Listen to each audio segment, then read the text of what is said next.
Vous écoutez France Culture.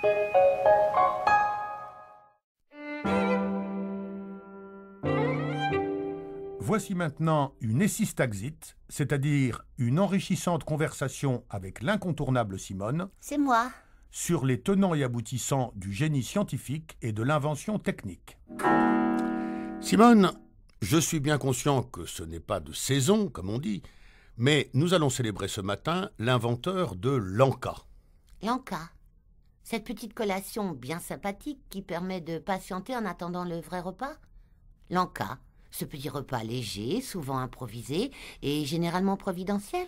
Non.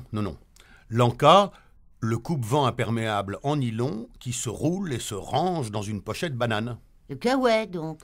Si tu veux, mais quand, en 1965, le fabricant de pantalons français Léon-Claude Duhamel, puisque c'est de lui qu'il s'agit, a inventé le kawaii, il l'a baptisé Anka, sous-entendu en cas de pluie.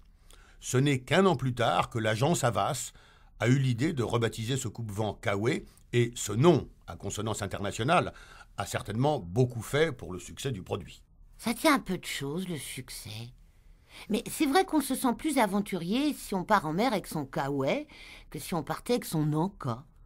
Les enfants, vous avez tous bien pensé à emporter vos Ankas? C'est à qui l'Anka jaune? C'est à toi, Mathieu? Ah, qu'est-ce que j'ai fait de mon Anka, moi? Personne n'a vu mon Anka? Mon Anka orange fluo? Est-ce qu'il va tomber? Je vais quand même pas sortir sans mon Anka. Et sans compter les risques de confusion. On organise une sympathique petite sortie en mer avec toute la famille. La météo est mauvaise. On ne sera pas de retour avant le début d'après-midi. Il faut prévoir un Anka et des Ankas.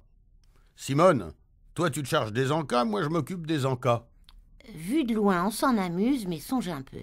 Une famille de 6 qui, en 1965, à la suite de cette regrettable confusion, se retrouve sur le bateau, soit avec 12 kawaii, soit avec 12 sandwichs aux rillettes.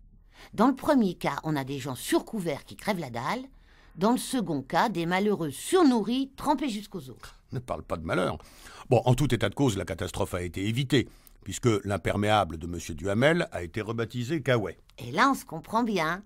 Gérard, tu prends les imperméables et moi, je m'occupe des sandwichs. Ah non, Simone, ton exemple n'est pas bon. Tu n'utilises pas le mot kawaii. Et alors? Alors tu viens de nous expliquer à quel point il est heureux que le kawaii ne s'appelle pas Anka, et dans ta démonstration, tu ne parles pas de kawaii. Eh bien, je vois pas le problème. Le problème, Simone, c'est que quand on veut démontrer la pertinence de la dénomination kawaii au détriment de l'appellation Anka, la logique élémentaire impose de donner un exemple du type « Raymond, tu t'occupes des Ankas et moi je me charge des Ankas » et un contre-exemple du genre « Hubert, tu te charges des Ankas et moi je m'occupe des kawaii ». Là c'est clair, mais si tu dis « Jean-Claude, tu t'occupes des Ankas et moi je me charge des coupe-vents » ou pire encore si tu dis « Étienne, tu te charges des coupe-vents et moi je m'occupe du casse-dalle », tu ne démontres, Simone, en aucune manière l'utilité de l'appellation kawaii. Le voilà le problème. Mais te fâche pas. Parce que tout ce que tu fais, c'est que tu réussis à m'embrouiller. De quoi je dois m'occuper finalement? Des coupe-vents imperméables en nylon coloré qui se rangent dans une pochette banane ou des tartelettes à la banane? Ah oui, parce que pour toi, une tartelette à la banane, c'est un Anka. Oui, monsieur. Si on aime le sucré, une tartelette à la banane, c'est un Anka parfaitement respectable. Foutaise, Simone. Un Anka, c'est un sandwich aux rillettes, ou, à l'extrême rigueur, des petits tronçons de concombre surmontés à l'égyptienne d'une tranchette de Sainte-Maure-de-Touraine. Voilà, ça c'est un Anka. Une tartelette à la banane, c'est une dînette pour les gosses. C'est un coupe-faim pour les mamies, c'est pas un Anka. Tiens, le temps tourne à l'orage. Ouais, tu as raison. Allez, réfugions-nous sous la charmille.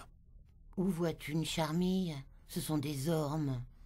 Tu m'agaces, Simone. Je sais, ça m'occupe.